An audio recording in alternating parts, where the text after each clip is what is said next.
Olá, tudo bem com você? Bem-vindo ao canal Remanescentes. Antes de mais nada, eu quero te agradecer e começar explicando o porquê do nome Remanescentes. Remanescente significa aquele que permanece. E é disso que se trata esse canal. Permanecermos na palavra de Deus, confiando naquilo que o Senhor nos prometeu. Hoje eu quero começar esse vídeo falando sobre 5 personagens da Bíblia que permaneceram na fé e o que eles nos ensinam nos dias de hoje. O primeiro deles que eu quero falar é sobre José. José era um rapaz muito amado por seu pai, mas também que criou muita inveja diante de seus irmãos, ao ponto de ser vendido como escravo e parar no Egito, uma terra distante, um povo com novos costumes e com vários deuses. José então se vê trabalhando nessa cidade e de repente ele se vê caluniado. Devido a essa calúnia, como ele era um estrangeiro, ele não tinha mínima defesa por ser um escravo, ele para na cadeia. Mas lá na cadeia, Deus mostra para ele que quando nós temos um propósito para nossa vida, nada é impossível para Deus. Então, em certo momento da vida de José, no Egito, Deus o coloca num lugar de autoridade. Deus o coloca num lugar de poder. E lá na frente, José novamente se vê diante de seus irmãos. Nesse momento, José tem uma decisão a tomar. Ele pode se vingar ou ele pode perdoar. E José acaba decidindo por perdoar. Quando ele decide perdoar, ele decide abençoar sua família, o seu povo. José nos ensina que o lugar de poder nos dá o direito de fazer o bem e o mal. Nos dá o direito de abençoar ou de amaldiçoar. Nos dá o direito de construir ou de destruir.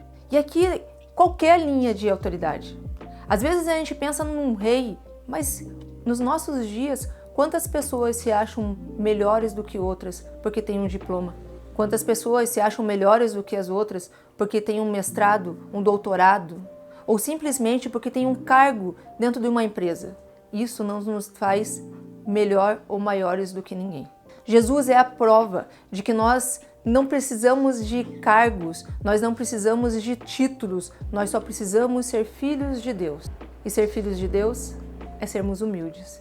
Ser filhos de Deus é querer servir. Ser filhos de Deus é querer amar. Ser filhos de Deus é tentar perdoar todos os dias, compreendendo que, assim como os outros erram conosco, todos os dias nós erramos de alguma maneira com alguém. O segundo personagem da Bíblia que eu quero falar com vocês é Samuel. Samuel é um rapaz jovem que um dia, durante uma noite de descanso, escuta uma voz chamando Samuel, Samuel. E aqui está o interessante. Samuel estava descansando. E quantas vezes a gente sai correndo, querendo fazer pelos nossos próprios braços, querendo que Deus faça as coisas acontecerem. E daí depois a gente fala, Deus não fala comigo. Eu não consigo ouvir a voz de Deus. Para tudo. Talvez é esse o problema. Talvez agora é o momento de você parar com tudo e começar a ouvir o que Deus está falando com você. Talvez seja o momento de você ficar deitado e não fazer nada. Simplesmente confiar. Porque Samuel, um jovem que estava descansando, ele foi ungido profeta. E esse jovem que um dia teve essa sensibilidade de ouvir a voz de Deus e descansar no Senhor, foi o mesmo profeta quem pegou e ungiu a Davi como rei. E esse é o nosso terceiro personagem, Davi. E como eu amo Davi. Davi é o personagem que nos mostra como que nós podemos ser humanos. Não tem outra palavra. Nós somos falhos. Só existiu um homem perfeito sobre a terra e esse homem foi Jesus. Então Davi nos mostra que ele foi visto como o improvável.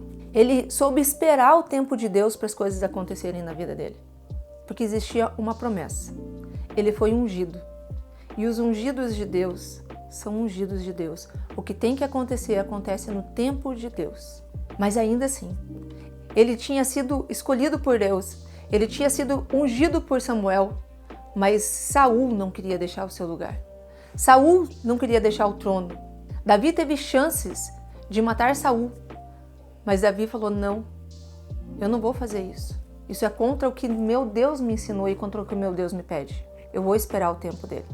Em contrapartida, Davi se vê diante da beleza de uma mulher. E nesse momento ele cai. Nesse momento ele comete adultério. Nesse momento ele manipula uma situação e Davi arca com as consequências. Em certo momento Samuel o confronta. Mas Davi não pega e coloca a culpa em outro. Davi bate no peito e fala assim, o que foi que eu fiz? Reconhecer o nosso pecado, reconhecer os nossos erros, nos rasgar diante de Deus, Sabe, Davi, ele foi um rei incrível, não somente porque ele derrotou Golias, não somente porque ele foi ungido, não somente porque ele foi um grande rei, mas Davi foi um homem assim como nós, com nossas imperfeições, com os nossos erros, com as nossas falhas, com as nossas dúvidas. E ele caiu, assim como nós tantas vezes caímos. Mas Davi, em sua oração, que é a oração mais linda da Bíblia, fora o Pai Nosso, ele fala assim: Senhor, não afasta de mim a tua presença. Essa é a oração para mim, ela me preenche. Porque quem somos nós sem Deus? Quem somos nós sem a presença do Espírito Santo? Quem somos nós sem o direcionamento do Pai? Nós não somos nada, nós não somos ninguém, nós não sabemos o caminho que nós devemos andar. E Davi nos ensina que a gente precisa se prostrar, que a gente precisa se render e que a gente precisa ser verdadeiro com Deus. Não adianta a nossa boca falar uma coisa e nosso coração falar outra. Não adianta nossas atitudes dizerem uma coisa e as nossas palavras falarem outra. Nós precisamos ser verdadeiros. Verdadeiros com Deus, verdadeiros com as pessoas que fazem parte da nossa vida e principalmente verdadeiros com nós mesmos.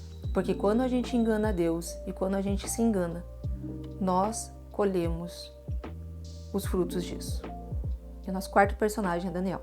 Outro jovem que também em uma terra distante se viu diante de um rei que o colocou diante de uma mesa farta, mas uma mesa farta que tinha sido oferecida a outros deuses.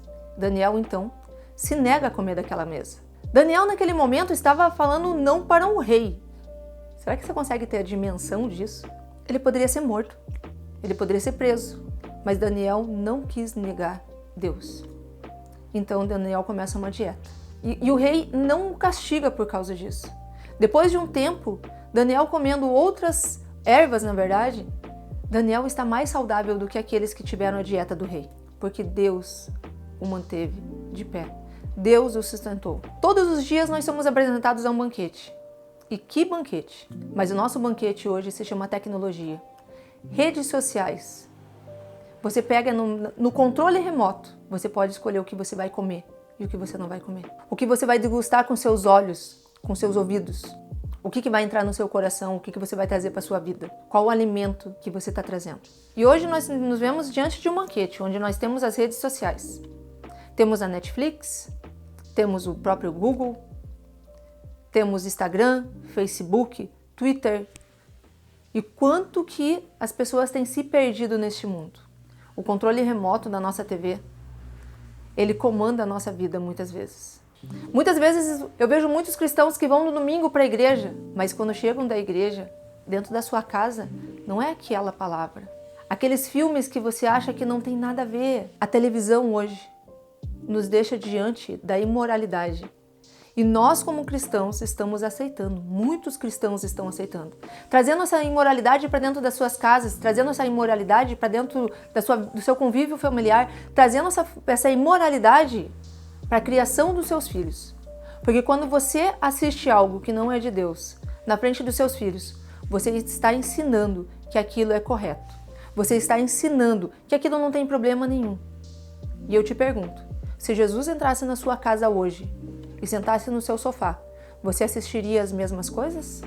E o nosso quinto personagem é Esther. Esther é uma grande personagem da Bíblia para mim, porque Esther teve que optar entre se manter no conforto do reino e dizer a verdade e correr o risco de ser morta. Hoje, assim como Esther, eu também estou fazendo isso. Assim como Esther, muitos estão fazendo isso, porque Deus está chamando os remanescentes. Aqueles que permanecem na fé, aqueles que confiam que a sua palavra não muda, que a Bíblia não precisa ser ressignificada e tudo que está escrito é verdade e atual. Nos tempos atuais, nós temos cristãos se corrompendo.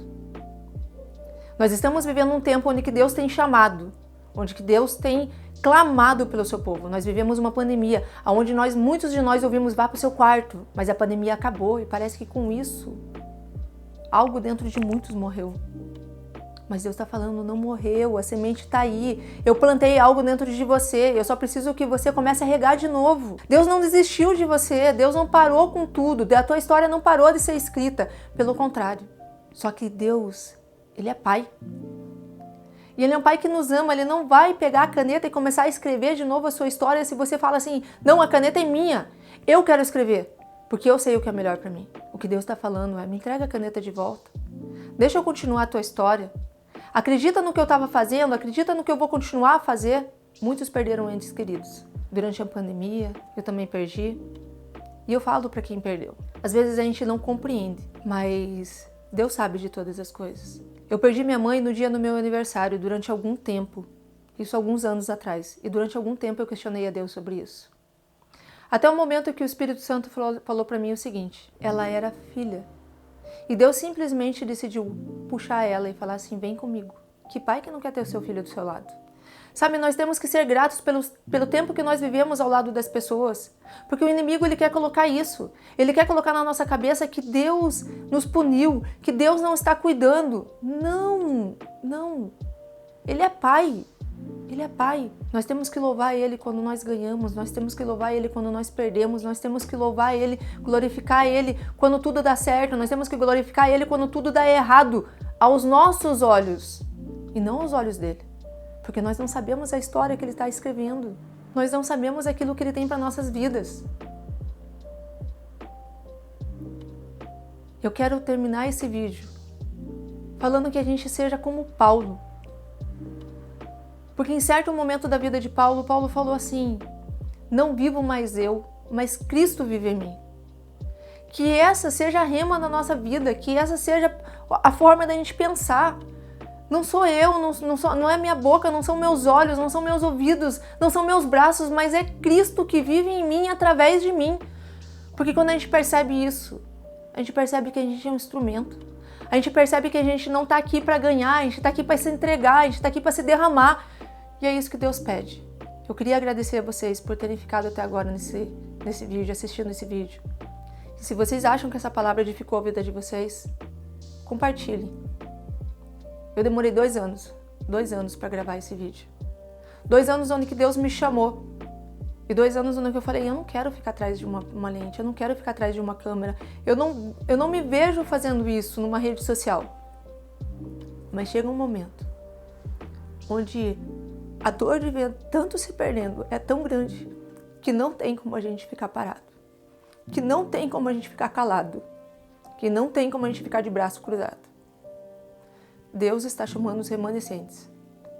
Aqueles que acreditam na sua palavra, aqueles que acreditam no seu amor, aqueles que acreditam que Ele é capaz de transformar vidas e histórias. E eu quero te convidar, não a me acompanhar nesse canal, mas a viver a palavra de Deus, a ler as Escrituras, a sentir esse amor e a ver a sua casa, a sua vida e a sua família transformada em nome de Jesus. Amém? Deus abençoe todos vocês, em nome de Jesus.